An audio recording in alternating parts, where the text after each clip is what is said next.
Beberapa waktu yang lalu media sosial dihebohkan dengan adanya seseorang yang marah-marah, bahkan berujung karena hukum. Ada apa ini dan bagaimana menyikapinya? Saya tidak akan membahas secara personal, tetapi bagaimana menyikapi hal ini. Nah, berbicara tentang seseorang, setiap orang itu mempunyai privasi, setiap orang itu mempunyai harga diri. Harga diri seseorang belum tentu berada pada dirinya sendiri. Bisa jadi harga dirinya itu berada pada ayah atau ibunya, suami atau istrinya, atau bahkan putra-putrinya. Bisa juga harga dirinya itu ada pada sahabat dekatnya. Untuk itulah kaitannya dengan bersikap. Kita bisa bersikap positif terhadap siapapun karena kita tidak tahu yang kita hadapi itu siapa. Ini adalah kuncinya. Selain itu, kaitannya dengan komunikasi. Bisa jadi terjadi karena miskomunikasi.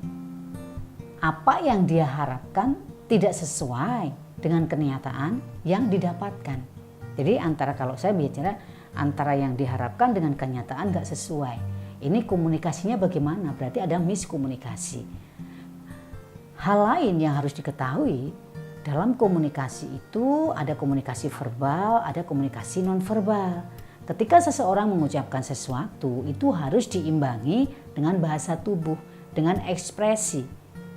Kalau saya berbicara di sini, komunikasi itu pesan yang kita sampaikan hanya 7%. 38%-nya adalah intonasi. Bagaimana cara kita berbicara? Intonasi kita. 55% itu adalah bahasa tubuh. Ketika pesan yang kita sampaikan itu sudah kena, tetapi tanpa diimbangi dengan intonasi dan juga bahasa tubuh, yaitu juga akan kurang efektif.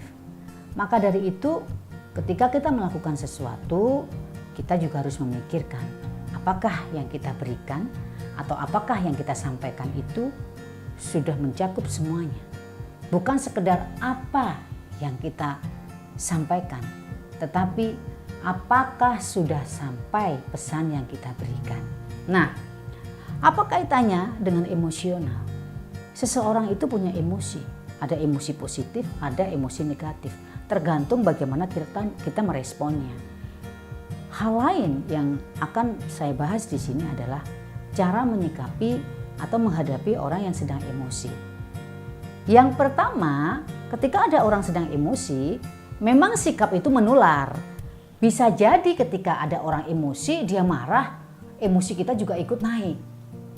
Tetapi kita coba tenangkan diri kita. Biarkan beliau yang sedang emosi itu meluapkan apa yang menjadi unek-uneknya, apa yang menjadi bebannya, apa yang ingin disampaikan, dan dengarkan. Ketika beliau sudah mendengarkan, setelah itu ubah. Dalam arti state beliaunya. Maksudnya apa? Di sini ketika beliau sedang marah, memang ada orang yang marah itu diam, tapi pasti kan kelihatan. Diamnya orang marah itu beda sekali dengan diamnya orang yang tidak marah, pasti berbeda. Nah, di sini saya akan berbicara orang yang marahnya atau emosinya itu dengan meluap-luap. Bisa jadi dengan berkaca pinggang atau apa. Ubah state-nya, ajak ke tempat yang dingin, setelah itu beri minum. Tapi tetap dengan dengarkan. Itu adalah cara untuk menghadapi orang yang sedang emosional. Apalagi yang bisa kita lakukan sih ketika menghadapi orang yang sedang emosional? Yang bisa kita lakukan ketika menghadapi orang yang sedang emosional, yaitu di sini kita memahami, seakan-akan kita mempunyai empati. Tapi nggak bisa, kan dia marah. Jadi iya memang, kalau memang ada orang marah itu pasti akan menular, sikap itu menular. Tapi kita yang harus bisa mengontrol diri. Apalagi itu yang kaitannya dengan pelayanan. Ketika kita melayani seseorang, memang bagaimana kita harus bersikap positif. Ada orang yang komplain, kita terima komplain itu. Ini adalah bentuk dari pelayanan kita. Oke, semoga saja apa yang saya berikan ini bisa bermanfaat dan jangan lupa subscribe di IMCOM channel. Masih bersama dengan saya, Bawinda Lestari.